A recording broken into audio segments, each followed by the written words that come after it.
অভিশপ্ত প্রেম। রাত তখন ৩টে বাজে।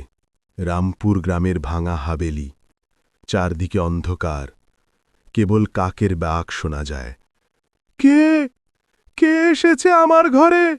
আমি আমি এসেছি তোমার সাথে দেখা করতে। সাদা শাড়ি পরা মেয়ে ধীরে ধীরে সামনে এলো।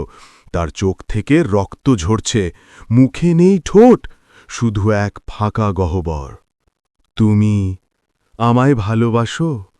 হ্যাঁ, আমি তোমাকে ভালোবাসি। তাহলে এসো আমার সাথে কবরের ভেতরে। নাস, আমাকে ছেড়ে দাও। তুমি আর বাঁচবে না। তুমি আমাদের। এরপর নিস্তব্ধতা। সকালে গ্রামের মানুষ হাবেলির দরজায় শুধু রক্তের ছাপ পেল, আর পড়েছিল এক টুকরো ছেঁড়া জামা। আজও রাত ৩টের হাবেলির ভেতর শোনা যায় এক তরুণের চিৎকার আর এক নারীর ভয়ঙ্কর হাসি।